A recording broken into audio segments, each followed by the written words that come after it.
여러 시장 전망 자료들을 저희가 좀 깊이 들여다봤는데요. 현재 이 상승세가 언제까지 갈 거냐, 이 정점 시기 예측이 계속 변하고 있더라고요. 맞아요. 처음에는 뭐 연중 중반 정도 보다가 네, 이젠 뭐 3분기 후반, 그러니까 8월 말에서 9월 초, 아니면 아예 11월까지도 간다 이런 얘기도 나오고요. 그렇죠. 그래서 오늘 이 시간에는 왜 이렇게 전망이 좀 엇갈리는지, 특히 그 8월 말 9월 초가 왜 중요한 변곡점으로 자꾸 언급되는지, 그리고 또 11월까지 상승세가 이어질 가능성은 도대체 뭐에 달린 건지 그 핵심을 좀 파헤쳐 보겠습니다. 네, 바로 그 지점이 이번 분석에 어떻게 보면 가장 중요한 부분인데요. 그 시장 정점 시기를 놓고 8월 말이냐, 9월 초냐, 아니면 뭐 11월까지냐 이렇게 예측이 갈리는 가장 큰 배경에는요. 9월이라는 시점 자체의 좀 특수성, 그리고 미국 연준 리더십이라는 아주 큰 변수가 있습니다. 9월이요? 근데 그 9월 미국 회계연도 마감은 사실 매년 있는 일이잖아요. 근데 유독 올해 분석 자료들에서는 이걸 시장 정점 예측이랑 강하게 연결하는 뭐 좀 특별한 맥락 같은 게 있는 건가요? 그거 좋은 질문인데요. 맞아요. 9월은 전통적으로 미국 회계연도 마감 때문에 자금들이 이렇게 좀 이동하고 재배치되고 하면서 일시적으로 매도 압력이 커지는 시기죠. 네네. 근데 올해 특히 주목하는 건 이 조정이 그냥 평소처럼 뭐랄까 기술적인 수준에서 그칠 거냐 아니면 진짜 좀 경기 둔화의 본격적인 신호탄이 될 거냐 이걸 보고 있는 겁니다. 아하. 그래서 만약에 9월을 뭐 큰 충격 없이 그냥 무난하게 넘긴다면 그러면 이제 11월까지도 상승 동력이 유지될 수 있다. 이런 기대감이 커지는 거고요. 그렇군요. 하지만 뭐 현재로서는 8월 말 9월 초 정점 가능성에 조금 더 무게가 실리는 그런 분위기인 것 같은데 여러 요인 중에서도 가장 결정적인 변수는 역시 아까 말씀하신 연준으로 모아지는군요. 네, 분석 자료들은 뭐 거의 예외 없이 미국 연준 의장의 거취 문제를 핵심 변수로 딱 꼽고 있습니다.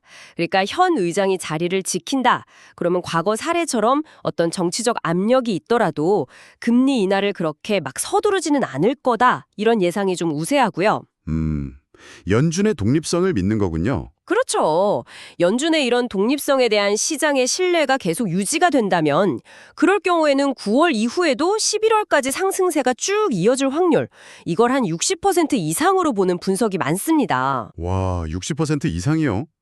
근데 여기서 진짜 흥미로운 지점은 만약에 그 트럼프 대통령의 영향력 같은 걸로 연준 의장이 교체된다 하면 이 확률이 그냥 정반대로 뒤집힌다는 거잖아요. 정확합니다. 바로 그 점이에요. 만약 의장이 교체될 경우 그럼 이제 새 의장이 훨씬 더 공격적인 금리 인하를 단행할 거다. 이런 전제가 깔리는 거죠. 네. 그 가정 하에서는 시장이 8월 말이나 9월 초에 정점을 찍을 확률이 오히려 60% 이상으로 확 높아진다. 이게 자료들의 예측입니다. 확률 전망이 완전히 역전되는 거죠. 잠깐만요. 보통 금리 인하는 시장에 좋은 소식 아닌가요? 특히 주식시장 같은 데는 완전 호재로 받아들여지는데 왜 여기 분석에서는 이게 약간 부정적인 시나리오랑 연결이 되는 거죠? 그게 이제 일반적인 통념하고는 좀 다른 건데요. 이 분석들이 바로 그 지점을 좀 경고하고 있는 겁니다. 뭐 0.5%나 0.75% 같이 이렇게 큰 폭의 금리 인하가 그것도 여러 차례 막 반복된다면요. 네. 어떤 절박함의 표시 아니냐 이렇게 시장에 해석할 수 있다는 겁니다. 너무 과감하게 내리면 오히려. 그렇죠. 이게 시장 안정보다는 오히려 불안감을 더 키울 수 있다 이런 위험성을 지적하는 거예요. 너무 과감한, 특히 좀 정치적인 입김이 느껴지는 그런 금리 인하가 오히려 독이 될 수 있다. 이런 분석이네요. 그럼 만약에 이렇게 과감한 금리 인하가 현실화되고 미국 경제에 대한 불안감이 커진다면 그 파장은 어디까지 미칠까요? 네, 그렇게 미국 경제의 어떤 잠재적인 약점, 이런 신호가 만약 포착된다면 이게 단순히 그냥 미국 내 문제로 끝나는 게 아니라 곧바로 미중 관계라는 더 큰 지정학적 판으로 연결된다. 이런 분석이 나옵니다. 미중 관계로요. 네. 특히 트럼프 행정부 같은 경우에 이걸 중국을 압박할 기회로 삼을 수 있다는 거죠. 뭐 관세 전쟁 재개는 물론이고 금융시장 개방 요구처럼 압박 수위를 더 높일 가능성 이런 것들이 점쳐지고 있습니다. 압박의 단순 무력을 넘어서 금융 영역까지 확대될 수 있다. 이 말씀이시네요. 그렇습니다. 미국의 압박이 강해지고 또 글로벌하게 금리 인하 추세가 나타나고 무역 갈등 심해지고 이런 것들이 막 맞물리면 위안화 가치 하락 압력이 커질 수밖에 없거든요. 네. 자료들이 지적하듯이 중국은 특히 그 석유 같은 필수 원자재 수입 의존도가 높잖아요. 그렇죠. 그러니까 위안화 약세는 곧바로 수입 비용 급증으로 이어지고 이건 중국 내수 경제하고 성장률에 직접적인 타격을 주게 됩니다. 그 파급 효과가 상당하겠네요, 정말. 네, 여기서 한 발 더 나아가서요. 분석들은 이것이 경제 성장과 안정을 통해서 정당성을 확보해온 중국 공산당 체제 자체에 대한 어떤 근본적인 도전이 될 수도 있다. 이렇게까지 지적을 합니다. 와, 체제 도전까지요? 네, 심지어는 현 지도부가 공산당 체제의 마지막 리더십이 될 수도 있는 거 아니냐는 아주 조심스러운 전망까지 제기될 정도니까요. 미국의 통화 정책 변화 하나가 중국의 정치적 안정성까지 흔들 수 있다는 이런 연쇄 반응, 이게 상당히 좀 놀라운 통찰이죠. 자, 그럼 이 복잡하게 얽힌 분석들을 우리 청취자분들 입장에서 한번 정리를 해보면요.